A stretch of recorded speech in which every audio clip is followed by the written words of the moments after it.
بخاری مسلم دونوں میں حدیث ہے، نبی علیہ السلام نے 2 چتکبرے سینگوں والے مینڈے قربان کیے تو اس میں الفاظ ہیں کہ آپ نے ان کو پہلو کے بل لٹایا، اپنے پاؤں مبارک اس کے اوپر رکھے اور آپ علیہ السلام نے دائیں ہاتھ میں چھری پکڑ کے اس پہ پھیرتے ہوئے کہا بسم اللہ واللہ اکبر، اور مسلم میں الفاظ ہیں آپ نے کہا بسم اللہ واللہ اکبر اور ساتھ کہا اللہم تقبل من محمد و آل محمد و امت محمد صلی اللہ علیہ وآلہ وسلم، اے اللہ اسے قبول کر لے محمد کی طرف سے، آل محمد کی طرف سے اور امت محمد کی طرف سے صلی اللہ علیہ وآلہ وسلم۔ ظاہر ہے آپ علیہ السلام کی ایک خصوصیت تھی نا، النبی اولیٰ بالمؤمنین من انفسہم و ازواجہ امہاتہم، تو آپ نے اپنے امت کا بھی بیچ میں ذکر کیا۔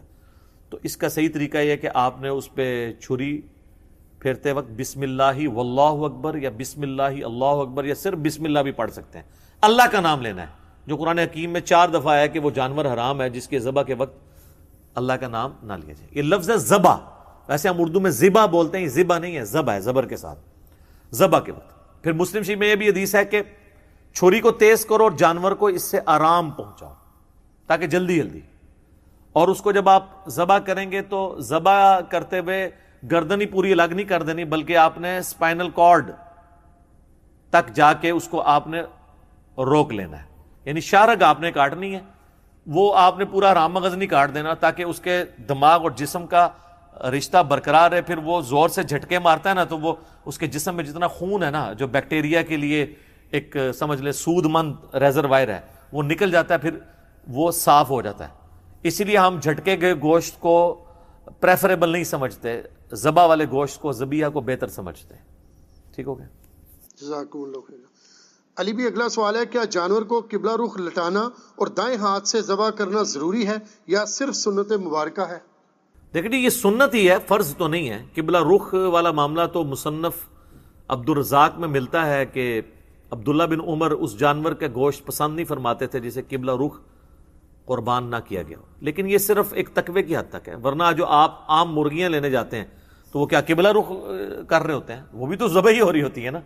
لیکن یہ ہے کہ یہ بڑے جانور یا چھوٹے جانور جو عید کے موقع پہ ہیں نا، یہ مسجدوں کے اندر قبلہ رخ ہی لوگ کرتے ہیں، تو یہ پریفریبل ہے، دائیں ہاتھ سے بھی کرنا پریفریبل ہے۔ لیکن اگر کوئی ہے ہی لیفٹی ہے، اس کے دائیں ہاتھ میں پکڑانا تو الٹا وہ جانور کو مصیبت ڈالنے والی بات ہے، کیونکہ مسلم شریف میں حدیث ہے کہ اپنی چھری کو تیز کرو اور جانور کو آرام پہنچاؤ۔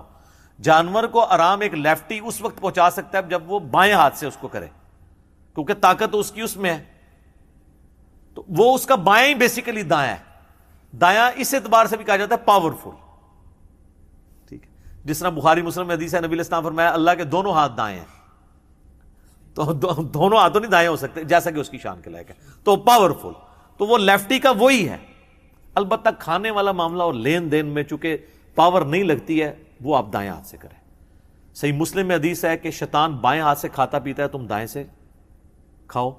اور مسلم شریف میں ایک حدیث ہے کہ آپ نے ایک شخص کو دیکھا وہ الٹے ہاتھ سے کھا رہا تھا، آپ نے فرمایا اللہ کے بندے دائیں ہاتھ سے کھا، تو اس نے اپنی شرمندگی بچانے کے لیے کہا کہ میرا تو دائیں ہاتھ کام ہی نہیں کرتا، جھوٹ بولا نا، تو حضور کی مبارک زبان سے الفاظ نکلے پھر تیرا دائیں ہاتھ نہ ہی اٹھے، اور فالج اس پہ گرا، وہ پوری زندگی اس کا دائیں ہاتھ پھر منہ تک نہیں پہنچا۔ کسی ایک کو تو نشان عبرت بنانا ہی ہوتا ہے نا، کسی کو حضور نے کہہ دیا کہ اللہ تیرا پیٹ نہ بھرے، پوری زندگی اس کا پیٹ نہیں بھرتا، تو نبی کی زبان سے جو بات نکلی ہے پھر وہ اس طریقے سے پوری ہوتی ہے۔ سنن ابن ماجہ میں حدیث ہے کہ نبی صلی اللہ علیہ وآلہ وسلم نے فرمایا کہ دائیں ہاتھ سے کھاؤ پیو اور دائیں ہاتھ سے لین دین بھی کرو۔ لین دین میں بھی ظاہر ہے کہ آپ روٹیاں، سبزی، نوٹ تو دائیں ہاتھ سے لے سکتے ہیں، لیکن ایک 10 کلو کا آپ کو اگر کوئی وزن پکڑا دیتا ہے تو ایک بندہ لیفٹی دائیں ہاتھ میں پکڑے گا تو ہو سکتا ہے وہ جس سے لے رہا ہے اسی کے پاؤں پہ ہی گرا دے پہلے، تو اس میں تو پھر لا یکلف اللہ نفسا الا وسعہا، تو وہ پھر بائیں ہاتھ سے ہی اسے پکڑے۔ اور اس میں جو بندہ ایکسپرٹ ہے نا اسی کو قربان کرنا چاہیے۔ بعض اوقات لوگ جو ہے نا وہ خون دیکھ کے یا چھری پھیرتے ہوئے خود بھی بے ہوش ہونے کے چانس ہوتے ہیں، تو شوق ہوتا ہے اس کا، پھر حال یہی ہے کہ وہ کسائی پھر ایسے لوگوں کو کہتے ہیں کہ آپ ہمارے ہاتھ کے اوپر ہاتھ رکھ لو، پھیرتا کسائی ہے، ٹھیک ہے، بس وہ ہلا کر لینے نا، تو ہاتھوں تے ہاتھ رکھ لینے، تو اس لیے جو ہے نا وہ اس میں دیکھنا چاہیے۔ ٹھیک ہے جی، جزاکم اللہ خیر۔ علی بھی اگلا سوال ہے، عید قربان کی قربانی کا وقت کب سٹارٹ ہوتا ہے اور کیا رات کے وقت قربانی کرنا بھی درست ہے؟ رات کے وقت کیوں نہیں کر سکتے؟ عموماً کسائی اس وقت نہیں آتے ہیں، ظاہر ہے پورا دن بیچارے قربانی کر کے تھک گئے ہوتے ہیں، تو کدھر رات کو آئیں گے، اس لیے ایک مت ہے. پھر رات کو کریں گے بھی تو آپ لوگوں کے دروازے توڑ کے تو ان کو جا کے گوشت نہیں بانٹیں گے، صبح تک تو اتنا گوشت سنبھال نہیں سکتے، وہ خراب ہو جائے گا. اس لیے رات کو قربانی نہیں کی جاتی. حرام اسے کوئی بھی نہیں سمجھتا. وقت شروع ہونے کا شیعہ کے ہاں تو فجر کے وقت ہی شروع کر دیتے ہیں. بخاری مسلم میں بہرحال حدیثیں یہ ہیں کہ نبی علیہ السلام نے فرمایا جس نے نماز عید سے پہلے قربانی کی اس نے قربانی گوشت کے لیے کی، وہ اللہ کے حضور قربانی نہیں لکھی جائے گی. قربانی وہی ہے جو بندہ عید کے بعد کرے. بلکہ بخاری مسلم میں ایک حدیث ہے کہ ایک صحابی نے پہلے کر لی تھی تو آپ علیہ السلام فرمایا کہ وہ گوشت تم ضرور کھاؤ، لیکن اگر تم نے اللہ کے لیے جو قربانی عید قرباں والی قربانی ہے وہ تم دوبارہ اب کرو، کیونکہ تمہاری وہ والی قربانی اس میں شمار نہیں. ظاہر ہے شروع میں لوگ اس چیز کو لرن کر رہے تھے نا، تو وقت اس کا شروع ہوگا عید قربان کی جو نماز آپ عید الاضحیٰ کی پڑھتے ہیں اس کے فوراً بعد شروع ہو جائے گا، اور پھر 3 دن تک ہے. 10 11 12 کی مغرب سے پہلے پہلے آپ کر سکتے ہیں، اور یہاں پہ سٹارٹ ہوگا عید کی نماز کے بعد آپ اس کو سٹارٹ کر سکتے ہیں. باقی یہ ضروری نہیں ہے کہ آپ نے اگر عید نہیں پڑھی ہوئی تو آپ اپنا جانور قربان نہیں کر سکتے. عید کی نماز ویسے ہی سنت ہے، یہ واجب تو ہے نہیں ہے، خام خواہ دھکے سے کوئی واجب بنا دے لادہ بات ہے. تو اگر آپ نے عید کی نماز نہیں پڑھی ہوئی لیکن عامت المسلمین نے نماز پڑھ لی ہے اور کسی ایک جگہ پہ ہو گئی ہے اور اس کے بعد آپ جانور گرا لیتے ہیں، تو چاہے آپ نے پڑھی یا نہیں پڑھی آپ کا جانور وہ قربانی میں ہی شمار ہوگا، اس میں کوئی مسئلہ نہیں ہے. اور وہ بھی 3 دن کے اندر اندر آپ کو قربان کرنا ہوگا، 10 11 12 اور 12 کی مغرب سے پہلے پہلے. ٹھیک ہوگا. جزاکم اللہ خیر. علی بھائی اگلا سوال ہے، قربانی کے گوشت کے 3 حصے کرنا کیا سنت مبارکہ ہے؟ سنت مبارکہ نہیں ہے، لیکن سورۃ الحج میں یہ اشارہ ملتا ہے کہ جو حج کی قربانی ہے اس میں اللہ تعالیٰ فرماتا ہے کہ جب اللہ کے نام لے کے نہر کرو اونٹوں کو اور یہ اپنے پہلوؤں پر گر پڑیں تو پھر اس کے گوشت میں سے خود بھی کھاؤ اور مسکینوں کو بھی دو، سوالیوں کو بھی دو، اور جو سوال نہیں کرنے والے غریب ان میں بھی تقسیم کرو. تو اس کی بنیاد پہ کہا گیا کہ خود میں مراد خود اور آپ کے اپنے رشتہ دار ہیں، تو 2 حصے یہ بن گئے، اور تیسرا آپ نے مسکینوں اور غریبوں میں کرنا ہے. یہ اجتہاداً ہے سب کے نزدیک. اب سارا خود بھی کھا لیں تو جواز موجود ہے اس کا، لیکن بہتر ہی ہے کہ 3 حصے کرنے چاہیے، جس طرح قرآن پاک میں اشارتاً ذکر آیا اسی کو فالو کرنا چاہیے. اور اس میں 3 حصے یہ نہیں کہ سب سے بہترین اپنے پاس رکھ لیا ہے اور سب سے ناقص دوسروں کو دے دیا ہے، یا جو امیر رشتہ دار ہے اس کو اچھا بھیج دیا، غریب والے کو دوسرا بھیج دیا. تو اس طرح کا معاملہ نہیں کرنا چاہیے. آپ جو اپنے لیے پسند کرتے ہیں وہ لوگوں کے لیے پسند کریں. پھر وہی آیت جو بار بار آئے گی، لن تنالوا البر حتی تنفقوا مما تحبون، کبھی بھی نیکی کے اعلیٰ درجے کو نہیں پا سکتے جب تک کہ پسندیدہ چیزیں اللہ کی راہ میں قربان نہ کر دو. ٹھیک ہو گیا. جزاکم اللہ. علی بھی اگلا سوال ہے، کیا قربانی کے دن جانور کے گوشت سے روزہ کھولنا چاہیے یا اس کے بغیر بھی ناشتہ کیا جا سکتا ہے؟ ناشتہ کیا جا سکتا ہے جی. بخاری میں اتنا ملتا ہے کہ نبی علیہ السلام جب چھوٹی عید یعنی جسے ہم کہتے ہیں عید الفطر کے لیے جب جاتے تھے تو آپ میٹھی کھجوریں کھا کے جاتے تھے طاق تعداد میں. یہ صحیح بخاری میں آتا ہے. ترمذی میں آتا ہے کہ جب آپ عید الفطر کے لیے جاتے تھے تو میٹھا کھا کے جاتے تھے اور عید الاضحیٰ کے لیے خالی پیٹ جاتے تھے اور واپسی پہ آ کے کھاتے تھے. باقی وہ جو مسلم میں ڈیٹیل حدیث ہے 2950 جو میں نے شروع میں بیان کی تھی، امام باقر علیہ السلام نے جو جابر بن عبداللہ سے بیان کی ہے، اس میں یہی ہے کہ نبی علیہ السلام نے 100 اونٹ نہر کروائے، 63 خود کیے، 37 مولا علی سے کروائے، اور سب سے ایک گوشت کا ٹکڑا لے کے وہ دیگ میں ڈالا اور پھر اس کو کھایا. تو اس میں اشارہ ملتا ہے کہ نبی علیہ السلام پریفریبل عید والے دن اپنی قربانی کے گوشت سے ناشتہ تناول کرنا پسند فرماتے تھے. لیکن نبی علیہ السلام تو یہ کر سکتے تھے کیونکہ ان کی تو قربانی شروع میں ہو جانی ہے. اگر ایک بندے کی جا کے عصر کے وقت قربانی ہو رہی ہے تو وہ شام تک بیٹھا رہے گا. تو روزے کا ذکر کہیں پہ بھی نہیں ہے. صرف یہ ہے کہ عید الاضحیٰ میں آپ نے ناشتہ جو ہے وہ عید کی نماز پڑھنے کے بعد کرنا ہے، اور عید الفطر میں آپ جاتے ہوئے کچھ کھا کے جائیں گے. وہ جاتے ہوئے کیوں کھا کے جائیں؟ آپ نے اعلان کرنا ہے کہ روزے ختم ہو گئے ہیں بیسیکلی، کیونکہ آپ کی مسلسل روٹین تھی نا. تو بخاری مسلم میں حدیث ہے کہ 2 دن روزہ رکھنے سے اللہ نے مجھے منع فرمایا. تو وہ جو منع ہونے کی جو ہے نا دلیل وہ یہی ہے کہ آپ نے جاتے ہوئے کرنا ہے. تو اب بڑی عید میں بھی اگر آپ نے شام تک روزہ چلانا ہے تو اس سے تو منع کیا گیا. تو آپ ناشتہ کر لیں لیکن واپسی پہ کریں، جاتے ہوئے کچھ کھا کے نہ جائیں. تو یہ چیز ہے. ٹھیک ہو. علی بھی اگلا سوال ہے، قربانی کی کھال کس تنظیم کو دینی چاہیے؟ اس کے علاوہ وہ بھی کوئی مصرف ہو تو وہ بھی ہمیں بتا دیجیے.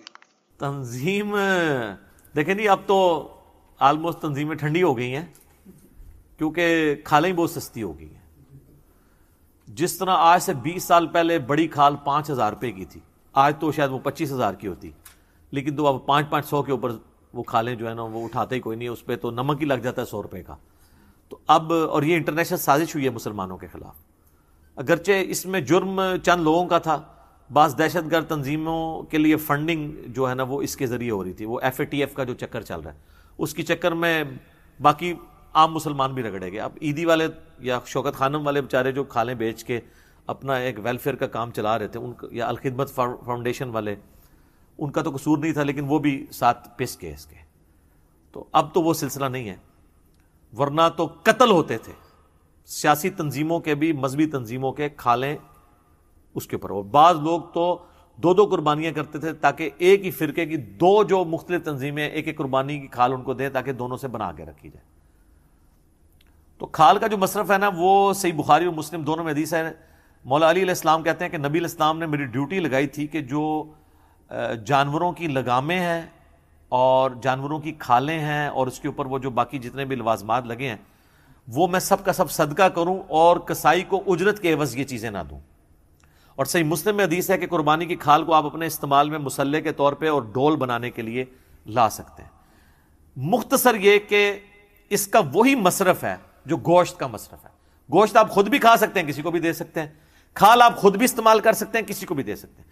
کسائی کو اس لیے نہیں دے سکتے کہ وہ پھر اس کے معاوضے کے عوض جاری ہوتی ہے. جس طرح عام دنوں میں آپ دیکھتے ہیں لوگ کوئی جانور گراتے ہیں تو وہ کسائی کہتا ہے جی میں کھال ہی لے لوں گا. اب نہیں ویسے کسائی کھال لیتے ہیں کیونکہ اب تو کسائیوں کا ریٹ کھال سے بہت زیادہ ہے. جب جس زمانے میں ریٹ وہ قریب ہوتے تھے تو وہ کہتے تھے ٹھیک ہے بکرا ہم ذبح کر دیں گے, کھال مجھے دے دینا.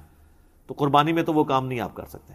تو کھال کا مصرف یہ ہے کہ آپ کسی بھی تنظیم کو جو گورنمنٹ کی طرف سے رجسٹرڈ ہو, بینڈ نہ ہو, چاہے وہ سیاسی ہو یا مذہبی تنظیم ہے, آپ اس کو دے سکتے ہیں, خود بھی استعمال میں لے کے آ سکتے ہیں. ٹھیک ہوگا. جزاکم اللہ. علی بھی اگلا سوال ہے, کیا غیر مسلم کو قربانی کا گوشت دیا جا سکتا ہے؟ تالیف قلب کے لیے دے سکتے ہیں. اہل سنت اہل تشیع دونوں کا اتفاق ہے کہ غیر مسلم کو گوشت دیا جا سکتا ہے. قرآن نے جب ذکر کیا سورہ الحج کے اندر کہ مسکین کو اور غریبوں کو کھلاؤ, تو ظاہر ہے اس میں وہ بھی شامل ہیں.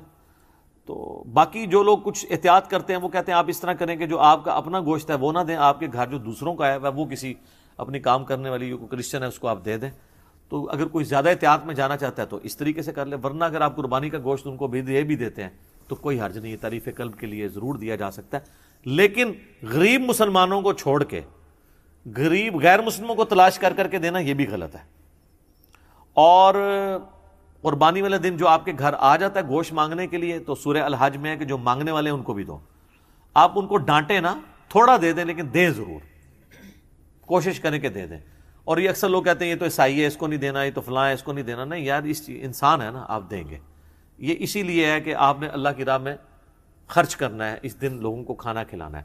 قرآن میں آپ نے دیکھا ہے جہاں بھی ہے نا کھانا کھلانے کی ترغیب دلائی گئی ہے, مسکین غریب, کہیں نہیں ہے مسلمان مسکین تے مسلمان غریب, جنرل ہے. اس طرح آیا نا کہ جس نے ایک جان کو بچایا اس نے پوری انسانیت کو بچایا, سورۃ المائدہ آیت نمبر 32. اور جس نے ایک جان کو ناحق قتل کیا اس نے پوری انسانیت کو قتل کیا. تو وہ ایک جان کی بات ہو رہی ہے, مسلمان کافر کی نہیں. حتیٰ کہ صحیح بخاری میں حدیث ہے جس نے ایک ذمی کافر کو بھی قتل کر دیا جنت کی خوشبو نہیں پائے گا, اگرچہ جنت کی خوشبو 40 سال کی مسافت سے آ رہی ہوگی. جو ٹیکس پیئر کافر ہے اس کو قتل کرنے والا بھی جنت میں نہیں جائے گا اگرچہ وہ مسلمان ہے. سر کتنا سینسٹیو مسئلہ ہے. تو یہ مسلمان کافر وقت کے اس حوالے سے اس فرق سے آپ باہر نکلیں, غریبوں کو کھلائیں, جو غریب ہے نا جی اس کو کھلانے کی ضرورت ہے.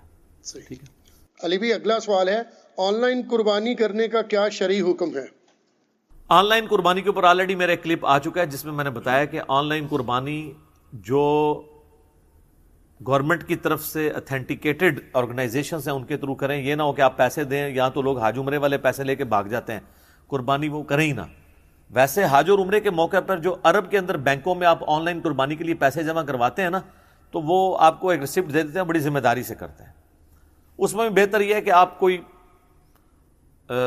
بندہ ہائر کر لیں ایک گروپ کے لیے, تاکہ کم از کم ترتیب وہ قائم رہے. بخاری مسلم میں آتا ہے نا کہ آپ نے پہلے جمرات پہ کنکریاں مارنی, پھر قربانی کرنی ہے, پھر آپ نے سر منڈانا ہے. ویسے ہی انہی حدیث میں ملتا ہے کہ بعض صحابہ نے ترتیب بدلی ہے, کسی نے کوئی چیز آگے کی, کسی نے کوئی پیچھے کی, تو حضور نے کہا لا حرج لا حرج. لیکن افضل ترتیب تو یہی ہے جو نبی الاسلام کا اپنا عمل ہے, تو وہ اسی صورت میں ہوگا کہ جب آپ ٹائم کو مینٹین کریں گے. اب اتنے زیادہ حاجی ہیں تو آن لائن کرنا پڑ جاتا ہے. تو پاکستان میں بھی اگر آپ نے آن لائن قربانی کرنی ہے، الخدمت جماعت اسلامی والوں کی ہے اور اس طریقے سے شوکت خانم والوں نے بھی شروع کیا ہے، تو آپ ان کو آن لائن قربانی، اور بعض اوقات وہ سستی بھی پڑ جاتی ہے. یہ ہے اس میں کہ کئی ایک ایسی صورتحال ہوتی ہے کہ وہ آپ کے گھر گوشت نہیں بھجواتے، وہ غریبوں کو دیتے ہیں، اور اس میں یہ ٹینشن نہیں ہے کہ آپ کا جانور دیکھنا ضروری ہے، بس یہ آپ نیابت ہوگی وہ کرتے رہیں گے. ہم نے بھی کئی بار سیلاب اور زلزلے کے کیس میں الخدمت والوں کو قربانی کے پیسے دیے ہیں، انہوں نے انہی علاقوں میں جا کے قربانی کر دی ہے. ہمارے گھر گوشت بھی نہیں ہے، بس ٹھیک ہے، اللہ کی طرف سے ادا ہو گیا. تو سورہ حج میں آیا کہ اللہ کو نہ گوشت پہنچتا ہے نہ خون پہنچتا ہے، بلکہ اللہ تمہارے تقوی کو دیکھتا ہے، وہ کافی ہے. جزاکم اللہ. علی بھی اگلا سوال ہے، قربانی کرنے کی بجائے اگر وہی رقم کسی غریب خاندان کی مالی مدد کے لیے دے دی جائے تو کیا زیادہ بہتر عمل نہیں ہوگا؟ اس کے اوپر میرا آلریڈی ایک کلپ آ چکا ہے ڈیٹیل کے ساتھ، میں مختصر یہاں پہ بھی بیان کر دیتا ہوں. دیکھیں جو شعار اللہ ہے آپ ان کو بدل نہیں سکتے. آج ہم مسجد میں نماز کے لیے جب جاتے ہیں، اذان کی آواز کی وجہ سے نہیں جاتے، گھڑی کی وجہ سے جاتے ہیں کہ جی 1:30 بجے زور ہے. تو پریکٹیکلی یورپ اور امریکہ میں تو اذان کی ضرورت ختم ہو چکی ہے، اور یہاں پہ بھی کئی جگہوں پہ، لیکن ہم اس کو بدل نہیں سکتے. اسی طریقے سے قربانی کے پہلے 3 چکروں میں جو رمل کیا جاتا ہے وہ مشرکین عرب پہ روب ڈالنے کے لیے تھا، لیکن آج تک وہ سنت کے طور پہ جاری ہے طواف کے دوران، حج اور عمرے کے موقع کے اوپر. تو یہ شعار اللہ نہیں آپ بدل سکتے. راہ غریبوں کو دینا آپ الگ سے دیں، غریبوں کو آپ نے ضروری ہے پیسے ہی دینے، گوشت دے دینا، غریب بھی کھا لینا چھوٹا گوشت ہے، وہ بھی اس کی بریانی بنا کے کھا لے موٹے گوشت کی، تو آپ گوشت دے دینا. یہ ہمیں خام خواہ لوگوں کے دماغ میں کیڑا آتا ہے. اصل وہی ہے جو دین نے ایز اے شریعت آپ کو تعلیم کی ہے، آپ یہ کام نہیں کر سکتے. باقی میں پارشلی اس چیز کو سپورٹ کرتا ہوں کہ جس نے ایک فرض حج کر لیا ہے، 1-2 عمرے کر لی ہیں، اب ہر سال عمرے کے لیے جو جاتا ہے اس سے بہتر ہے کہ وہ غریبوں میں مال خرچ کرے، اس کا ثواب زیادہ ہے. لیکن جو ابلیگیٹری ہیں دین کی طرف سے چیزیں، قربانی ہو گئی یا فرض حج ہو گیا، اس کو آپ بدل نہیں سکتے. وہ شعار اللہ ہیں، ان کو ویسے ہی رہنے دیں، اس کی جگہ آپ صدقہ اور خیرات نہ کریں. باقی کئی لوگ ہیں جو دونوں کام کر سکتے ہیں، ان کو اللہ نے اتنی وسعت دی ہے کہ وہ ہر سال عمرے میں بھی جاتے ہیں اور غریبوں میں بھی لاکھوں روپیہ خرچ کرتے ہیں، تو ان کو تو ہم بالکل ہی کچھ نہیں کہیں گے. ٹھیک ہے، دونوں کام لے کے چل رہے ہیں. باقی میں نے اپنے لیے تو یہ رکھا ہے کہ میں تو 2014 کے بعد سے پکی نیت کر لی تھی وہیں پہ کہ اب عمرے بھی اتنے کیے ہیں، حج بھی کر لیا ہے، فرض حج، اب دوبارہ اس کام میں پیسہ نہیں لگانا. اور بہت سی چیزیں جن میں آپ پیسہ لگائیں، جس میں ٹاپ آف دا لسٹ میں بار بار کہتا ہوں، ہمارے ملک میں پاورٹی سرکل سے کسی غریب خاندان کو نکالنے کا طریقہ یہ ہے کہ ان میں سے کسی بچے کا آپ خرچہ اٹھا لیں کہ آپ اسے پڑھا دیں، تاکہ پورے خاندان کو پاورٹی سرکل سے باہر نکال لیں. باقی میرا یوٹیوب پہ ایک کلپ بھی ہے، قربانی ورسز غریبوں میں مال تقسیم کرنا، میں نے کافی اس میں اور بھی گفتگو کی ہے. اس طریقے سے ایک کلپ ہے آن لائن قربانی، اس میں میں نے ڈیٹیل سے گفتگو کی ہے. اب میں دوبارہ سے اس ڈیٹیل کو ریپیٹ نہیں کروں گا، وہ آپ کلپس دیکھ سکتے ہیں. ٹھیک ہے، جزاکم اللہ خیر. علی بھی اگلا سوال ہے، عموماً کہا جاتا ہے کہ قربانی کے جانوروں کی 7 چیزیں کھانا مکروہ اور گناہ ہیں، جن میں اوجڑی بھی ہے. یہ وہ لوگ کہہ رہے ہوتے ہیں جو سب سے زیادہ اوجڑی شوق سے کھاتے ہیں، ظاہر حنفی کھا رہے ہوتے ہیں نا. تو یہ انہوں نے مشہور کیا ہے. یہ طبرانی میں ایک ضعیف روایت ہے، ضعیف بھی نہیں ہے بلکہ اس میں کذاب راوی ہے. امام بیہقی نے بھی وہ روایت لے کے ساتھ لکھا ہے کہ اس میں کذاب راوی ہے، کہ یہ 7 چیزیں نبی الاسلام نے کھانے سے منع کیا ہے. اس میں اوجڑی شامل ہے، آنکھیں شامل ہیں، اس طرح کی چیزیں. تو اسپیئر پارٹس جن کو کہہ دیتے ہیں، وہ ہر چیز حلال ہے جانور کی. اوجڑی اب تو انہوں نے نئی ٹرم نکالی ہوئی ہے فقہ کے اندر، جی مکروہ ہے، حرام نہیں ہے. اگر صحیح طریقے سے صفائی کر لی جائے تو جائز ہے. وہ کھاتے ہیں، بڑے شوق سے کھاتے ہیں. ہر چیز حلال ہے جی، حلال جانور کی ہر چیز حلال ہے، آپ کھا سکتے ہیں. جس روایت کی بنیاد پہ انہوں نے کلیم کیا وہ روایت ہی گھڑی ہوئی روایت ہے. ہاں دل نہ مانے لادہ بات ہے. مثلا میں نے کبھی مغز نہیں کھایا، مغز تو حنفیوں کے نزدیک بھی حلال ہے، ان 7 چیزوں میں نہیں آتا، میرا دل نہیں مانتا. کئی لوگ زبان اتنے شوق سے کھاتے ہیں، ٹھیک ہے، ہمارا نہیں دل مان رہا ہوتا. بھائی جن کا دل مان رہا ہے ان کو کھانے دیں آپ. اب جو لوگ اوجڑی جن کے منہ کو لگی ہوئی ہے وہ کہتے ہیں جی اوجڑی جیسی چیز ہی کوئی نہیں ہے، تو کھانے دیں آپ. جس چیز کو قرآن حکیم میں آیا کہ اپنی زبانوں سے فوراً نہ کہہ دیا کرو کہ یہ چیز حلال ہے اور یہ حرام ہے بغیر علم کے.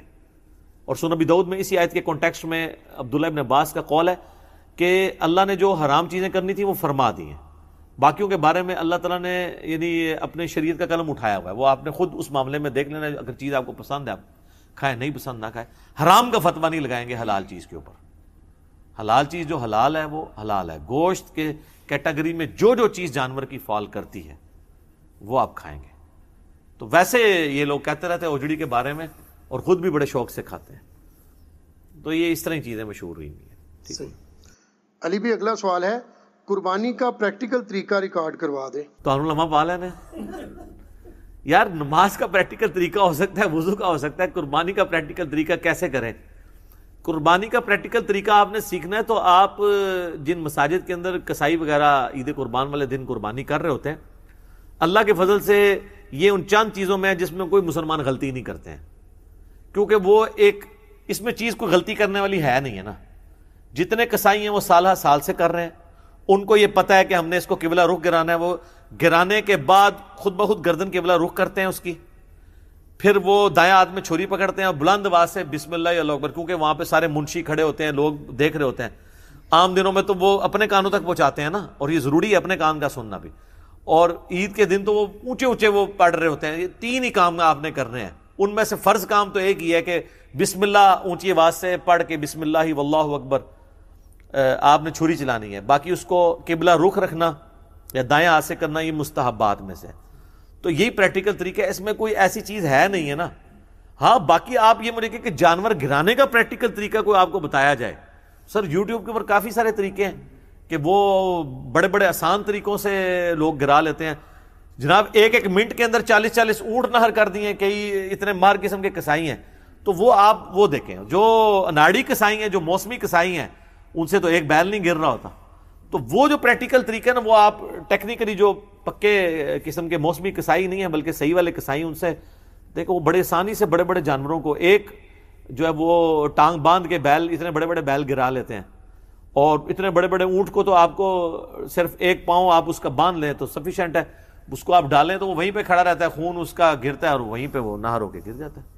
لیکن اب آپ اونٹ کو گرا کے ذبح کرنے کی کوشش کریں تو سر وہ تو نہیں آپ سے گرے گا, وہ بہت طاقتور جانور ہے. اس لیے اس کے لیے نہر سنت ہے, اور بخاری مسلم میں حدیث ہے کہ نہر کرنا سنت ہے. عبداللہ بن عمر اس چیز کو ناپسند کرتے تھے کہ کوئی شخص اونٹ کو گرا کے ذبح کرے, کہتے تھے خلاف سنت ہے. اور نہر اتنا آسان ہے, اس کے نیچے چلے جاؤ, نرم سی جگہ, ایسے مارے آپ چھری, وہ نہ بدکتا ہے نہ کچھ کرتا ہے, وہ کھڑا رہتا ہے کچھ دیر تو اسے سمجھ نہیں لگتی نا. اسی دوران اس کا اتنا خون گر جاتا ہے کہ بلڈ پریشر اس کا لاس ہو جاتا ہے اور وہ وہیں پہ گر جاتا ہے ایسے کر کے. لیکن اگر آپ اس کو گرانے کی کوشش کریں تو وہ تو جناب آپ کے ساتھ وہ کچھ کرے گا. تو اس کو آپ نے نہر کرنا ہے. فصلی لربک وانحر, اپنے رب کا نام لے کر نماز پڑھو اور نہر کرو. صحیح. علی بھی اگلا سوال ہے قربانی کا گوشت کتنے دن تک کھا سکتے ہیں؟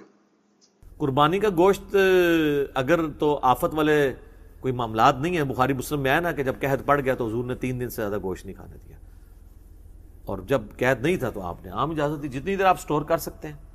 اس کو اب آپ نے میڈیکلی چیک کرنا ہے. ویسے اگر آپ وہ تشریق والا کام کر لیں نا, یعنی دھوپ میں خشک کر کے, وہ تو آپ کئی مہینوں کھائیں, اس میں کوئی بیماری نہیں ہے. فریزر میں جو آپ رکھتے ہیں, بعض ڈاکٹر کہتے ہیں 1 مہینے سے زیادہ اس کو ڈیلے نہ کریں, اس میں وہ بیکٹیریا اس طریقے سے ڈورمنٹ پوزیشن میں چلے جاتے ہیں. لیکن دھوپ میں آپ جو گوشت خشک کر لیتے ہیں نا, اس کے تو بیکٹیریا ختم, اس میں اب تعفن نہیں پڑے گا. تو یہ چونکہ میڈیکل کی فیلڈ کا سوال ہے تو آپ ڈاکٹر سے رابطہ کریں, وہ تو 1 مہینے کا کہتے ہیں کہ زیادہ سے زیادہ اتنی دیر اس کو زیادہ دیر سٹور نہ کیا جائے. آپ جتنی جلدی کر سکتے ہیں کھائیں, باقی غریبوں میں تقسیم کریں. ہاں جو دھوپ میں خشک کیا ہوا گوشت ہے وہ آپ کئی مہینوں بھی اس کو استعمال کریں, وہ تو آپ سمجھ لیں اچار کے ایکویلنٹ ہے. آئل میں آپ نے اچار ڈال دیا ہے, اس میں آپ بیکٹیریا پڑنا ہی نہیں. تو اس طرح اس کا بھی ہے. جزاک اللہ. علی بھی اگلا سوال ہے اگر جانور زخمی ہو کر بھاگ جائے تو اسے گولی مار کر ذبح کیا جا سکتا ہے؟ گولی مار کے ذبح تو کرنے کی ضرورت نہیں پڑے گی. گولی ماریں گے تو وہ گر جائے گا, اور اس کی جان فوراً تو نہیں, یہ کوئی چڑیا تو نہیں ہے نا, جانور کی جان تو کافی دیر سے نکلتی ہے. تو گولی مارنے کے بعد جب وہ گر جائے تو پھر جا کے اسے ذبح کر لیں. اور اگر بسم اللہ اللہ اکبر پڑھ کے آپ نے گولی ماری ہے تو گولی چیرنے کا کام بھی کرتی ہے, چاہے وہ گردن پہ نہیں کسی اور جگہ پہ بھی لگے. تو وہ اسی کیٹیگری میں جو آلریڈی میرا کلپ ریکارڈڈ ہے کہ جتنے شکاری جو کتے ہوتے ہیں جو آپ نے پالے ہوئے ہوتے ہیں, اس سے قربانی کا جو طریقہ ہے وہ آپ چھرا مار کے, تو وہ کتے کے پہنچنے سے پہلے جانور مر جائے یا آپ کے تک پہنچنے تو وہ حلال ہی ہوگا, کیونکہ وہ چیرتی بھی ہے, وہ چھری کا کام بھی کرتی ہے. تو اگر آپ نے ماری بسم اللہ اللہ اکبر کہہ کے گولی ماری, ٹھیک ہے, مر گیا اسی گولی سے, حلال ہوگا. لیکن یہ مرتا نہیں ہے, آپ وہاں پہنچے جا کے اس کو ذبح کریں, لیکن سر میں گولی نہ ماریں, کسی اور جگہ جہاں سے خون نکلے, ٹھیک ہے نا. اور وہ لیکن یہ ایز اے لاسٹ ریزارٹ ہے جب آپ کے قابو سے باہر ہو گیا, ورنہ تو آپ اگر ماہر ہیں تو اس تک کی نوبت ہی نہیں آتی ہے. ٹھیک ہو. جزاکم اللہ. علی بھی اگلا سوال ہے کیا سب سے پہلے کلیجی کا گوشت کھانا سنت ہے؟ اس طرح کی کوئی حدیث میرے علم میں تو نہیں ہے. جو آپ کو پسند ہے سب سے پہلے وہ کھائیں جی. کلیجی کا پسند ہے تو کلیجی کا یہ ہے ذرا جلدی پک جاتی ہے, ٹیسٹی بھی ہوتی ہے, تو وہ ذرا آسانی ہو جاتی ہے اس میں, تو ٹھیک ہے کھائیں جی, مجھے مانے. ٹھیک. علی بھی اگلا سوال ہے اگر کوئی ذبح کے وقت اللہ تعالیٰ کا نام لینا بھول جائے تو جانور حلال ہوگا یا کہ حرام؟ پہلے تو اس بندے کو ذبح کرنا چاہیے کہ ایک ہی کام تھا وہ بھی تو بھول گیا ہے. یہ میں یعنی ایک جوک کے طور پہ بات کر رہا ہوں. اللہ کا نام لینا اگر وہ بھول گیا ہے تو پھر وہ کر رکھا ہے تو جانور تو حرام ہوگا. قرآن میں 4 جگہ ہے کہ جس کے ذبح کے وقت اللہ کا نام نہیں لیا گیا وہ جانور حرام ہے, اس کا گوشت بھی آپ استعمال نہیں کر سکتے. آپ نے چھری چلائی, چلانے کے بعد آپ کے ذہن میں ہے ابھی اس کی جان نہیں نکلی, زندہ ہے نا ابھی, تو جان نہیں مکمل نکلی, تو آپ جو باقی کی چھری جو چلا رہے ہیں اس میں بسم اللہ اللہ اکبر پڑھ لیں. جب تک مکمل اس کی جان نہیں نکلتی اس وقت تک آپ اس کو قربان کر سکتے ہیں. تو ویسے تو یہ کہ ایسے بندے کو جس کا دماغ ہی حاضر نہیں ہے اس کا کیا کام ہے وہ یہ کرے. اس لیے ہم تو جب مرغی بھی ذبح کروانے جاتے ہیں تو اس کو کہتے ہیں بھائی اونچی آواز سے تکبیر پڑھنا. تو یہ ہوتا نہیں ہے, ویسے ایک سوال تھا, انٹرٹین ہو گیا.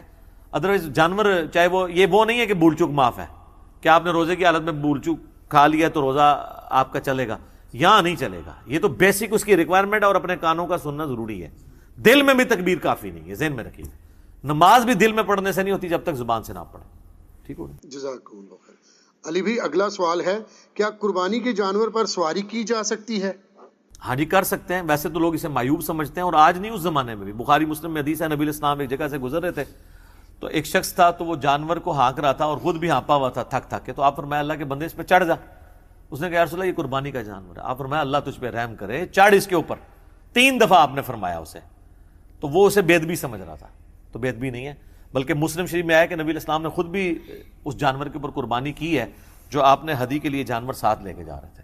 تو آپ جانور کے اوپر قربانی کر سکتے ہیں, وہ اس سواری کے طور پہ آپ اس کو استعمال کر سکتے ہیں. باقی اب بکرا ہے اور اس کے اوپر ایک کوئی 80 کلو کا بندہ چڑھ گیا تو وہ تو غلط ہے. یہ تو میں بیل کی بات کر رہا ہوں یا اونٹ کی, یا چھوٹا بچہ اور وہ بکرے کے اوپر چڑھ جاتا ہے جس کا اپنا 10-12 کلو وزن ہے. بڑا بندہ تو اب ظلم کرنے والی بات ہے نا, وہ تو شاید اس غرض میں لوگ کہتے ہوں کہ نہیں چڑھنا چاہیے. ادروائز آپ قربانی کے جانور کے اوپر سواری کر سکتے ہیں. جزاک اللہ. علی بھی اگلا سوال ہے کیا قربانی کے 5 حصے اور کسائی کے 2 حصے گوشت کے لیے رکھے جا سکتے ہیں؟ نہیں, ساری قربانی برباد ہو جائے گی. ایک بندے نے بھی صرف گوشت کی نیت کی اور قربانی کی نہیں کی ہے, یا عقیقے کا حصہ بیچ میں ڈالا ہوا ہے. عقیقے کے لیے تو پوری جان دینی ہے آپ نے, میں الگ سے ڈسکس کر چکا ہوں. ایک بندہ بھی ایسا شامل ہے نا جس نے گوشت کے لیے ڈالا ہے اور قربانی کے لیے نہیں, باقی ساروں کا برباد. صحیح.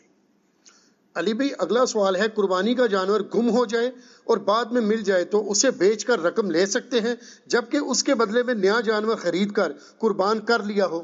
اگر نیا خرید کے قربان کر چکے ہیں پھر تو معاملہ ہی ختم ہو چکا ہے نا, وہ تو پھر آپ کا اس سے دستبردار ہو چکا ہوا ہے معاملہ. تو آپ وہ جانور جو ہے چاہے خود کھا لیں یا اس کو بیچ لیں, آپ اس کی رقم لے لیں. وہ تو اسی طریقے سے تھا, میں نے قربانی کے لیے جانور لیا, کچھ دن بعد مجھے ایک اور جانور پسند آیا تو میں اس کو بیچ کے ایک نیا لے لوں قربانی سے پہلے. اسی کو آپ اس طرح ایکسٹراپولیٹ کر لیں. تو اگر آپ کر چکے ہیں تو ٹھیک ہے, اور اگر آپ نے نہیں کیا ہوا, جانور گم گیا تھا اور آپ کے پاس استطاعت نہیں تھی تو آپ نے نیا بھی نہیں خریدا, ٹھیک ہے, جب بعد میں ملے اس وقت قربان کر لیں. صحیح. علی بھی اگلا سوال ہے کیا جانور کو بے ہوشی کا ٹیکا لگا کر ذبح کیا جا سکتا ہے؟ بے ہوشی کا ٹیکا لگا کے آپ ذبح کر سکتے ہیں کیونکہ اس کی جان تو نہیں نکلی ہوئی نا, اس وقت زندہ ہے. تو اگر آپ سمجھتے ہیں کہ آپ کو بہت طاقتور جانور ہے تو آپ یہ کر لیں. یہ کوئی اس میں کوئی ایسا عیب نہیں ہے کیونکہ قربانی کے وقت یہ کیا جا رہا ہے نا. اور عیب کے والے سے ایک چیز یہ بھی یاد رکھیے گا, اگر عیب جانور میں بعد میں پیدا ہوا ہے نا تو پھر اس کو عیب نہیں کہا جائے گا. مصنف عبدالرزاق کے اندر حدیث ہے کہ عبداللہ ابن زبیر نے ایک کانی اونٹنی دیکھی تو انہوں نے کہا اگر تو یہ کانی جو ہے نا وہ خریدنے کے بعد ہوئی ہے نا پھر تو قربانی کر لو, اور اگر یہ خریدنے سے پہلے کی تھی تو اس کی قربانی کوئی نہیں. اس طرح کوئی زخمی ہے, کوئی جانور چھلانگ مار کے ٹانگ توڑ لی ہے اس نے اپنی اور بعد میں زخمی ہوا ہے خریدنے کے بعد, تو اس کی قربانی لگ جائے گی. پہلے سے تھا پھر نہیں لگے. صحیح. علی بھی اگلا سوال ہے کیا سنی, شیعہ, بریلوی, دیوبندی اور اہل حدیث وغیرہ ایک ہی قربانی میں شریک ہو سکتے ہیں؟ نہیں ہو سکتے. کار کے تک دیکھ لو, نہیں ہوتے. ٹھیک, شرعی طور پہ ہو سکتے ہیں, پریکٹیکلی نہیں ہوں گے. ہاں ظاہر ہے وہ تو ایک دوسرے کو مسلمان ہی نہیں سمجھتے. ویسے آپ کے ڈر کی وجہ سے نہ کہیں, آپ کہیں نا کسی یہ سبز پگڑی والے کو کہ ایک بد مذہب وہابی ہے, اس کا آپ کے جانور میں حصہ ڈالنا ہے, تو وہ کہے گا پہلے تو اس کو تجھے میں ذبح کروں گا نا جو تو میرے اس طرف کر رہا ہے. اہل حدیث سے کہیں کہ ایک قبر پرست, قبروں کا پجاری ہے ایک بریلوی ٹائپ بندہ, تو کہیں گے جناب آپ نے ہماری قربانی ضائع کرنی. اس میں میں آلریڈی ایک کلپ بھی ریکارڈڈ موجود ہے. بھائی جو کلمہ کو مسلمان ہے نا, اس میں چاہے کوئی بھی عیب پایا جاتا ہے, وہ مسلمان ہے نا, تو اس کو آپ قربانی میں شریک کر سکتے ہیں. باقی آپ کا دل نہیں مانتا آپ نہ کریں, اپنے اپنے بریلویوں میں کریں, دیوبندیوں میں کریں, اہل حدیث میں کریں, شیعہ میں کریں. بہتر عافیت اسی میں ہی ہے کہ اپنے کفر میں قربانی کریں. ان کا کفر یہی ہے نا. صحیح. علی بھی اگلا سوال ہے, کیا کسی غیر مسلم سے قربانی کا جانور خرید سکتے ہیں؟ ہاں, کیوں نہیں خرید سکتے. غیر مسلم کے ساتھ آپ کاروبار بھی کر سکتے ہیں. بخاری مسلم میں حدیث ہے کہ آپ علیہ السلام جب فوت ہوئے تو آپ کی زرہ جو ہے یہودی کے پاس چند گیہوں کے عوض گروی رکھی ہوئی تھی, تو غیر مسلم سے آپ کیوں نہیں خرید سکتے؟ بالکل نہیں. صحیح. علی بھائی اگلا سوال ہے, کیا غیر مسلم کسائی سے جانور ذبح کروا سکتے ہیں؟ ہاں جی, اگر وہ اہل کتاب ہے تو. قرآن میں ہے نا سورہ المائدہ کے اندر کہ اہل کتاب کا ذبیحہ اور ان کی عورتیں حلال کی گئی. اہل کتاب سے مراد یعنی وہ جو آسمانی مذہب کا ماننے والا ہے, یہودی اور عیسائی, چاہے وہ شرک بھی کرتے ہوں. اللہ نے ان کو فرق کیا ہے, بت پرست مشرکین سے اہل کتاب کو ممتاز کیا ہے. تو وہ اللہ کا نام لے کے اگر ذبح کریں گے تو ہوگا. اگر اللہ کا نام انہوں نے نہیں لیا تو چاہے مسلمان اللہ کا نام نہ لے, چاہے یہودی عیسائی نہ لے, وہ جانور حرام ہوگا. تو کئی یہاں پہ کسائی ہیں جو کرسچن ہیں, اللہ کا نام لے کے ذبح کرتے ہیں, بلکہ وہ باقیوں سے کم ریٹ لیتے ہیں.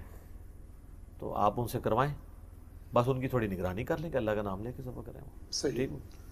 علی بھی اگلا سوال ہے, کیا قربانی کے موقع پر تمام حصہ داروں کی موجودگی اور ہاتھ پھیرنا بھی ضروری ہے؟ نہیں, کوئی ضروری نہیں ہے جی. ہاتھ پھیرنا نہ موجودگی ضروری ہے. ایک ٹریڈیشن ہے, وہ اس وقت بلا لیتے ہیں. آن لائن قربانی میں تو اب یہ چیزیں بھی ختم ہو چکی ہیں. یہ کوئی ضروری نہیں ہے, اس کی شرائط میں سے نہیں, یہ ہماری ایک ٹریڈیشن چل رہی ہے. ٹھیک ہو. صحیح. علی بھی اگلا سوال ہے, کیا جانور کی رسی, گھنٹی, زنجیر وغیرہ وغیرہ ذاتی استعمال میں لا سکتے ہیں یا انہیں بھی خیرات کرنا ہوگا؟ ذاتی استعمال میں لا سکتے ہیں جی. جو گوشت کا مصرف ہے نا, وہ ان چیزوں کا مصرف ہے. بخاری مسلم دونوں میں حضرت علی کہتے ہیں مجھے نبی علیہ السلام نے اونٹوں کے اوپر نگران بنایا جو حج کے موقع پر قربان کیے جا رہے تھے, اور مجھے یہ ساتھ بتایا آپ صلی اللہ علیہ وآلہ وسلم نے کہ دیکھنا اس کی جو لگامیں ہیں یا اس طریقے سے وہ جو گھنٹیاں باندھی ہوئی ہیں بیچ میں, یا کوئی اوپر کسی کے زین رکھی ہوئی ہے, یا اس طرح کے ایشوز ہیں.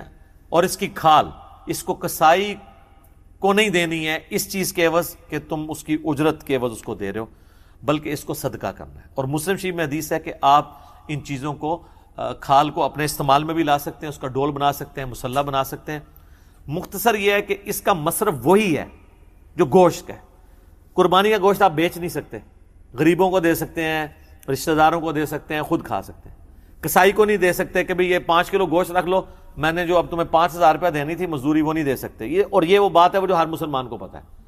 تو کھال کے ساتھ بھی یہی کرنا ہے کہ کھال آپ خود استعمال میں لائیں, کسی کو صدقہ کر دیں, کسی الخدمت فاؤنڈیشن والوں کو دے دیں, عیدی والوں کو دے دیں, یا شوکت خانم والوں کو دے دیں. ان چیزوں کے لیے آپ استعمال کر سکتے ہیں. ٹھیک ہوگا جی. ہاں جی, سوال ختم ہو گئے. اور کسی کے ذہن میں کوئی ایسی بات ہے جو کوئی ڈسکس کرنے والی ہے؟ چونکہ ہم نے پوری دنیا سے فیڈ بیک لیا تھا, آلموسٹ اصول میں ہر بات ڈسکس ہو چکی ہے. کوئی ہے جی بات؟ مارتے بھی ہیں نا جانور کو. کیا؟ ویسے کان کھینچنا کتنی زور سے ڈنڈا مارنا, تو نہیں مارنا نہیں چاہیے قربانی کے جانوروں کو, بلکہ ان کو اشعار اللہ ہیں, آپ ان کو پیار سے رکھیں. میں نے تو ایسے کو مارتے ہوئے نہیں دیکھے ہیں. مارنے والے وہ ہوتے ہیں جو بیچ رہے ہوتے ہیں, جو بیچارے خریدتے ہیں وہ تو اس کو پتہ نہیں کیا کیا لاڈ کرتے ہیں. ٹھیک ہے. ہاں, بعض اوقات اگر کوئی ضدی قسم کا جانور آ گیا ہے اور وہ چل نہیں رہا اور تھوڑا بہت اسے مارنا پڑتا ہے جس سے اس کی ہڈی نہ ٹوٹے, اس کو زخم نہ آئے, تو وہ ایک جواز کی حد تک ہے. باقی تو لوگ بڑے پیار کے ساتھ اسے رکھتے ہیں اور محبت کے ساتھ لوگ گھروں میں رکھتے ہیں. بلکہ قربانی کے دنوں میں تو گھروں کے اندر ایک یہ فرد کے حیثیت سے شامل ہوئے ہوتے ہیں جن لوگوں نے گھروں میں رکھے ہیں. ظاہر ان کی بڑی خدمت کرنی پڑ جاتی ہے, ادروائز تو پھر وہ بیمار بھی ہو جاتے ہیں. اس چیز کے چانسز بھی ہوتے ہیں کہ آپ ان کو غلط خوراک کھلا دیں, تو مار نہیں سکتے. باقی اس کو اگر کوئی مارنا کہتا ہے نا، جو ہدی کے جانوروں کے لیے ایک سنت ہے بخاری مسلم میں کہ شار کرنا، کہ ہلکی سی ان پہ نوک لگا کے کوہان کے اوپر خون نکلے تو اس کو مل دینا، تو یہ ایک سنت عمل ہے، اس کو کوئی یہ نہیں کہہ سکتے کہ آپ نے کوئی مسئلہ کر دیا، یہ سنت عمل کے اندر شامل ہے۔ بلکہ جامع ترمذی میں آتا ہے کہ امام وکی کے سامنے کسی نے کہہ دیا یہ تو امام حنیفہ اور اسے مسئلہ سمجھتے ہیں، انہوں نے کہا تیری سزا ہے کہ تجھے قید کروا دیا جائے، کہ میں تجھے رسول اللہ کا حکم بتا رہا ہوں، کہہ رہا ہے وہ حنیفہ اسے مسئلہ سمجھتے ہیں۔ نبی علیہ السلام کی سنت مسئلہ تو تب ہے نا کہ وہ کوئی اس کی کوہانی اتار دے، وہ تو ہلکی سی نوک ہے، وہ تو بیچاروں کو دن میں کتنی ٹھوکریں لگتی رہتی ہیں، تو ایک سنت عمل ہے، ٹھیک ہے نا۔ پھر جو پیچھے حنفی ہیں نا، وہ پھر اس کا دفاع کرتے ہیں، نہیں امام حنیفہ نے اس کو مسئلہ کہا تو ذرا زیادہ نوک لگ جائے، حالانکہ وہ شار زیادہ وہ کوئی نہ کوئی وچ پاک کاٹ لیندے نے، ٹھیک ہے نا۔ تو ہمیں بتائیں امام حنیفہ نے کہاں کہا ہوا ہے کہ جہاں پہ کم لگے تو وہ سنت ہے، وہ تو اس کو سمجھتے ہی غلط ہے، تو پھر کم بھی کہیں کہا ہوگا نا، تو وہ نکالیں، ہم تو انجینئرنگ کریں گے نا، ٹھیک ہے جی۔ علی بھی اگلا سوال ہے، کیا گائے کے گوشت میں بیماری ہوتی ہے؟ گائے کے گوشت میں بیماری پہلے نہیں ہوتی تھی، جب سے انڈیا میں ہندوؤں نے مسلمانوں کو مارنا شروع کیا تو وہاں بعض مولویوں کو خیال آیا کہ اس طرح کی جعلی روایتیں، جو کتابوں میں تو بہت ساری جعلی روایتیں وہ نکالنی شروع کی ہیں، جی گائے کے دودھ میں شفا ہے اور اس کے گوشت میں بیماری، استغفر اللہ تو بولی۔ گائے کے گوشت کا تو قرآن میں ذکر ہے، گائے قربان کرنے کا سورۃ البقرہ کس کے اوپر ہے؟ بقرہ کہتے ہی گائے کو ہیں، تو اللہ تعالیٰ نے بیماری والی چیزیں آپ کو کھلانی ہیں۔ اور جو حضرت ابراہیم اور لوط علیہ السلام کے لیے جو فرشتے آئے تھے، وہ جو واقعہ قرآن پاک میں ایک سے زیادہ جگہ آیا ہے، وہاں پہ ہے کہ بھنا ہوا بچڑا لے آئے، سنت ابراہیمی ہے بڑا گوشت کھانا، تو یہ بات غلط ہے کہ گائے کے گوشت کے اندر بیماری ہے۔ باقی آپ کو کہ جی نہیں جی کچھ زیادہ کھا لے تو اس کا یورک ایسڈ بڑھ جائے گا، sir excess of everything is bad. شہد جس کو نس قطعی ہے قرآن میں آیا کہ اس میں لوگوں کے لیے شفا ہے، لیکن اگر کوئی شخص جو ہے شہد کی روزانہ 10 چمچے صبح و شام چاٹنا شروع کر دے اور اس کے جسم کے اوپر بڑے بڑے پھوڑے نکل آئے گرمی کی وجہ سے، تو وہ کہے گا کہ شہد کی شفا ہی ختم ہو گئی ہے، اس طرح تو نہیں ہوگا نا۔ یعنی ہر چیز اپنی لمٹ کے اندر شفا ہے نا۔ تو گوشت کے جو ہے وہ، بلکہ گائے کا گوشت تو سر بہت طاقتور ہے۔ آپ ذرا ہندوؤں سے پوچھیں کہ وہاں پہ بھی اگر کوئی بالر آیا ہے نا انڈین ٹیم کے اندر تو مسلمان ہی آیا ہے، کیونکہ وہ لوگ ویجیٹیرین ہیں، گوشت نہیں کھاتے ہیں، تو طاقت ہی کوئی نہیں ان کے اندر، ٹھیک ہے نا۔ ویسے اب جو ماڈرن ہندو ہیں نا، وہ آلموسٹ ویجیٹیرین نہیں رہے ہیں، وہ کھاتے ہیں، بڑے شوق سے کھاتے ہیں، ان کو پتہ چل گیا کہ یار، اور سائنس کی ترقی کی وجہ سے تو ان کی وہ جو متھ ہے نا وہ ٹوٹ گئی ہے۔ وہ یہ کہتے تھے کہ جی جانور جو ہیں ان کی جان ہے وہ آپ لے رہے ہیں، سر پودوں کی بھی جان ہے، پودے بھی خوش ہوتے ہیں، پودے بھی ناراض ہوتے ہیں، پودوں میں بھی میل ہیں، پودوں میں بھی فیمیل ہیں، یہ بھی چھڑ دو، اب آ کھاؤ، ہاں بیکٹیریا بھی لے رہے ہیں، سر آپ کے معدے میں یوزفل بیکٹیریا ہیں جو آپ کے کھانے کو ہضم کرتے ہیں، ٹھیک ہے نا۔ آپ کا کوئی جسم میں کوئی 1 اسکوائر انچ بھی نہیں جہاں پہ بیکٹیریا نہ پل رہے ہوں، ٹھیک ہے۔ آپ ویسے بھی اگر کوئی چیز ایسے چاٹتے ہیں نا، کوئی بھی چیز، تو کئی بیکٹیریا جو یہاں پہ تھے بیچارے وہ تھے، وہ آپ کے اندر چلے جاتے ہیں۔ تو وہ اس طرح سے آپ یہ جو جین مت کے ماننے والے ہیں وہ ننگے پاؤں چلتے ہیں، وہ کہتے ہیں جی ہماری وجہ سے جو ہے نا وہ کوئی کیڑا نہ ہمارے پاؤں کے نیچے آ جائے۔ کیڑے تو انہوں نے دیکھ لیے، جو کئی چیزیں جو ہیں انسان کا امیونٹی سسٹم اتنا یعنی زبردست ہے کہ یہ تو وائرس کو مار دیتا ہے جنگ کر کے، تو آپ تو روزانہ کروڑوں بیکٹیریا کے قاتل ہیں، آپ کا جو امیونٹی سسٹم ہے، تو وہ آپ تو چند ہزار کیڑے بچا رہے ہیں، جو اتنے بیکٹیریا آپ مار رہے ہیں، ٹھیک ہے۔ یہ آپ کو جو چھینک آتی ہے وہ بھی آپ کا امیونٹی سسٹم ریئیکٹ کرتا ہے کہ کوئی اس طرح کے جراثیم جانے لگتے ہیں، اٹھا کے برے مارتے ہیں۔ کتنے آپ کے کھانے والی چیزوں میں ایسے ہارمفل بیکٹیریا ہیں، وہ معدے کے جب تیزاب میں جاتے ہیں وہ فارغ ہو جاتے ہیں۔ تو یہ ساری نان سائنٹیفک باتیں تھیں، اس لیے مٹی پلید ہو رہی ہے، اور صرف ان کی نہیں ہو رہی ہے، جس طرح مسلمانوں کے اندر بابوں کی کہانیوں کی مٹی پلید ہو رہی ہے نا، تو ان کی بھی ہو رہی ہے۔ وہ بھی عجیب و غریب باتیں کرتے تھے، اب وہ باتیں جب سائنٹیفکلی ان کو ہم انالیسس کر رہے ہیں تو اب لوگ کہتے ہیں کہ جی وہ بابا فرید کا لوٹے میں بجلی قید ہوئی ہے، تو اب وہ خود اس کا مذاق اڑا رہے ہیں، یار بجلی کا اس سے کیا لینا دینا ہے، جو مرضی کرتے رہو، باتیں جو مرضی بنا لو، ٹھیک ہو گئی۔ صحیح۔ علی بھی اگلا سوال ہے، غیر مسلم ممالک میں رہنے والوں کو وہیں قربانی کرنا ہوگی یا اپنے آبائی ممالک میں قربانی کے لیے رقم بھجوانا ہوگی؟ دیکھیں جی، اگر وہاں پہ قربانی کی اجازت ہے تو پھر آپ کریں، ادروائز اگر وہاں پہ آپ خود اس طریقے سے قربانی نہیں کر سکتے تو اس رول کو نہ توڑیں۔ میں آپ کو بڑی مزے کی بات بتاؤں، امام خمینی انقلاب ایران سے پہلے 6 مہینے جو تھے ان کو کیونکہ عراق سے بھی پھر نکال دیا گیا تھا نا.